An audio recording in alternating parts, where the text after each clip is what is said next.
one thing is certain: once you prove to your parents your sense of responsibility, over time they will begin to trust your judgment. So once you begin to engage, chances are, with your homework done, with your strategies in line, because you have had an opportunity to think through before engaging them, you are likely to be able to gradually bring them to a place of understanding. Hello everyone, and welcome to Unfiltered Psyche once again. And in this episode, we're talking about how to handle parents who don't understand. Yeah, this is also one of the frequently asked questions. My mom doesn't understand. I work from home and she's constantly asking, why aren't you out? Why aren't you eating? Why aren't you doing this? Why aren't you doing that? It's just because I'm working from home. There are other times that they want things done in a certain way for their lives, and their parents have a different idea about it. So their parents want them to go to school, go and do a master's, go and do this, and then have a job. And some people want to be entrepreneurs. They want to live their lives based on their own timings, and their parents just don't understand. There are other times that it's an issue of interest. So parents are in the way of their interests. So maybe very simple things like what to eat, what to wear, parents don't understand. And sometimes this can be very frustrating for a lot of young people. Now we're going to talk about how to deal with or how to handle parents who don't understand. Now the first thing is that we all need to recognize that our parents may not have the right idea about what we want to do, but the typical parents may have our best interest at heart. They may not have all the information, they may not have all the understanding, but one thing is certain: typically parents will have our best interest at heart. Now, even if you are dealing with a parent who doesn't have your best interest at heart, which is possible, a parent who wants you to do what they want, so it can be advantageous to them, there's still a way around it. So if you are dealing with a parent like that, the first thing is to categorize the parent. Okay, figure out, so my mom, my dad, this guardian of mine is unhappy about this, keeps complaining about this. Figure out the parent. And if I say figure out the parent, know the temperament of the parent. So discuss the parents with your therapist or with your psychologist or with your friends or with somebody who you think may have an idea the type of parents you are dealing with. It's always good to discuss our parents with people who may know, so you know the person you are dealing with. Sometimes you are dealing with an anxious parent. Okay, the parent who has done everything they could to put you through school, we are primarily their only hope in this world, and stuff like that. So if you are dealing with an anxious parent, there's a way to go about it. Sometimes you are dealing with maybe an avoidant parent, so a parent who will do bare minimum. If you have any problems you want to share, is a no. Just let's focus on your school, let's focus on your work. Every other thing is not allowed in this space. So that type of parent, you can't tell her about your boyfriend, can't tell her about your girlfriend, can't tell her about anything. That may be an avoidant parent, and that could be difficult to deal with. And then sometimes you have the parents who think we are their investment or you are their investment. So the parent who is looking out for you to become something so they can also begin to enjoy life. So you may feel being used. They may want to introduce you to people. They may want you to go into a certain line of profession, all because they think that you will make some money or you attain a certain status which may be advantageous to them. So categorizing your parent or the parent is very important. Know the person or the persons you are dealing with. That's the first one. And number two, recognize that the parent you are dealing with may not be malicious. Okay, the parent may not just want to harm you for the sake of harming you. I mean, any parent who is fine psychologically wouldn't want to harm their child. So they may be survival parents. They may be parents who just want to survive, or who think that, okay, they've invested in you and they should be reaping from their investment. Whatever the case may be, that is their way of living. That's their way of thriving. And we must recognize that this is how they live and this is how they thrive. Some of us, our parents, are maybe difficult just because they want to boast with us. Oh, my son is this, or my daughter is this. And it gives them joy when they are talking to friends about you.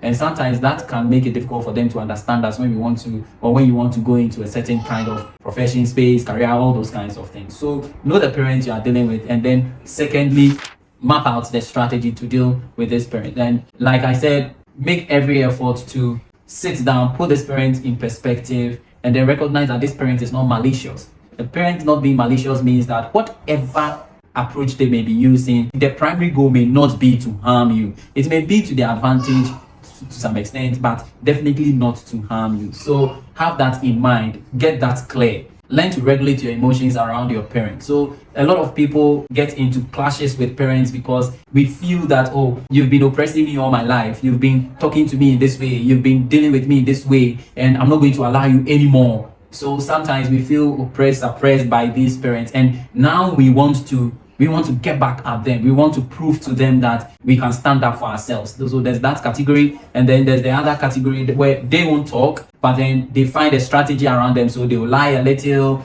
they'll be defiant, a bit, covertly defiant, so silently defy parents. They are not out there telling their parents, oh, I don't like what you say, but they'll do what they want to do irrespective of what the parents says. And so that's also the other group of people. Wherever you fall, that could disturb the quality of relationship you possibly can ever have with a parent. So the third one is that build your self-regulatory capacities. Okay, know how your parent trigger you, know how that parent triggers you, and then know how to maintain your composure when you are dealing with that parent. Now, if you're dealing with a parent who is very harsh, very strong, it is not time for you to prove yourself that I can stand up to you, because that is going to disturb you almost all through your life. If you're dealing with a parent who is very strong, very harsh, and will push the ideas down your throat whether you like it or not, your self-regulatory capacity is very important. And when I say self-regulatory capacity, what I mean is that maintaining your composure, recognizing that you don't have to give immediate responses even though you may have them,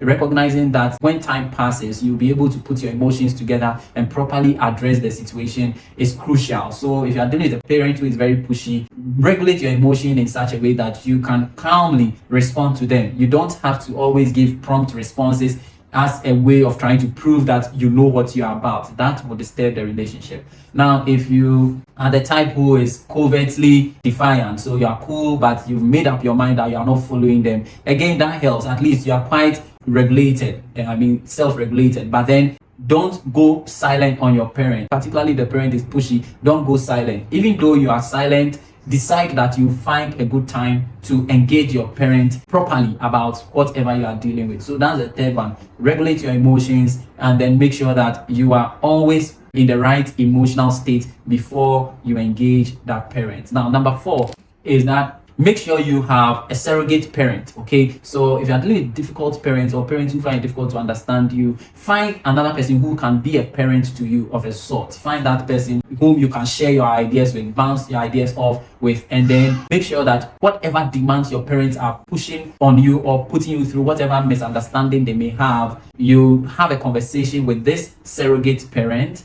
and then run your ideas through this person. Pick the skill, pick the thought, pick the approach you need to engage your parent. And so always have that other parent who can listen to you, be there for you, support you, and play the role that originally your biological parent should be playing. That helps you to stay regulated. It helps you to find your balance as a person. It doesn't make you feel frustrated because of whatever your biological parents may be putting you through, or whatever your primary caregivers may be putting you through. And then it also helps you to sift your ideas through someone who may have the capacity to reason like your parents. Now, and number 5 is that sit with your parent whenever you have your ideas sorted, sifted. Strategize. So put your idea on paper. Don't go to your parents if they don't understand you. You want to communicate something to them. Don't go to them without having your thoughts scripted, properly planned, to be delivered properly. That is like a lot of work, and a lot of people go like, why should I go and talk to my parent? You are my parent. You are the one who brought me into the world. You are the one I didn't ask to come into the world, and you are the one who brought me into the world. Why should I be scripting things before I can talk to you? I can't do this. Yes, we can be frustrated about all of that, but if you want to get the best outcome with your parents,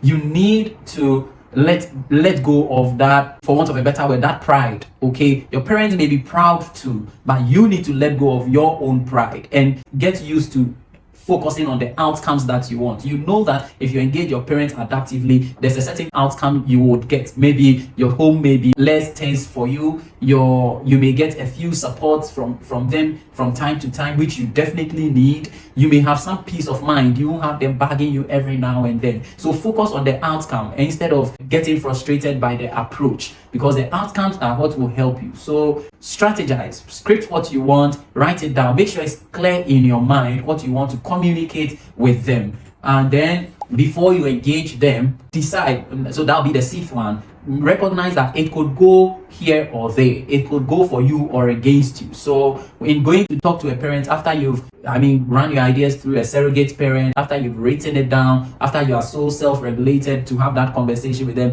do not think that that one time conversation, because you've done your homework, will yield the results you want. Be open. And so go in open. Know that they may still disagree with you. Know that they may still not approve whatever you want, and be open to that. Now, once you have that openness, that sense of open mind about it, you can engage them and not be surprised about the outcomes of your engagement. Now, number 7 is that while you engage your parent, do this one thing. Always ask their opinion, no matter how difficult a person is. Once they know that you are willing to work with what they are saying or whatever opinion they have, they are likely to tone down a bit on you. So try to be open to their opinion. So always ask this question. Okay, I've shared this, but okay, mommy, daddy, uncle, whoever it is, what do you think? This is just my thoughts, but what do you also think? Now, most of the time when you ask what you think, they are likely to say, oh, give me some time. They may delay it a bit. Sometimes they'll give you a straightforward response. Oh, I don't think it's a good idea. Don't get worked up. Recognize that whenever you ask people what they think, you've challenged them to share with you better ideas, and that opens the door for engagement. So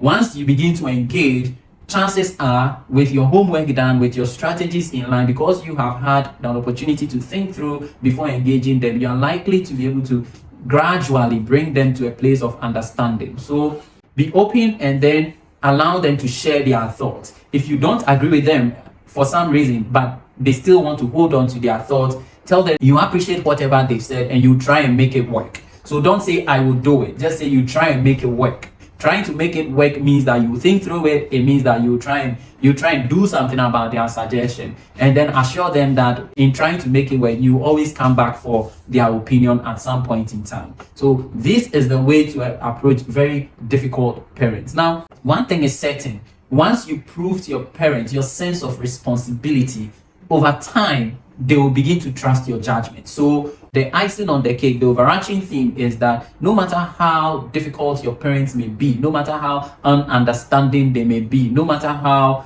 challenging their opinions may be, generationally different they may be, once you prove that your outcomes always yield good results, they are likely to tone down for you because the evidence will speak for itself. So don't get frustrated in engaging them. Keep engaging them, but make sure whenever you have to implement something you know is right, make sure it yields the right results, that is visible, that is evident to them, and they are likely to tone down over time. Then you can also leverage on that and draw their attention to a few things you've been able to do by yourself that has yielded good results, so they can trust your judgment going forward. Don't fight your parent. Don't resist them because they do not agree with you.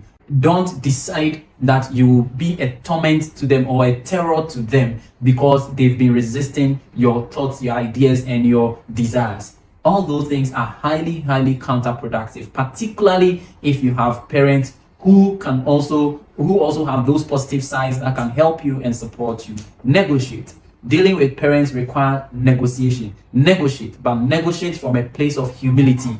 Negotiate from a place of sonship and daughtership, if there's a word like that, and allow your parents to recognize that you have a sense of responsibility and you can run your life if they allow you.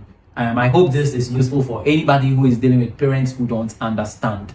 Thank you very much. If you are very challenged, talk to your psychologist or a therapist about this, and I'm sure the outcomes may be beneficial to you. Still Unfiltered Psyche, where we share simple truths about things your psychologist may not be telling you. Thank you very much.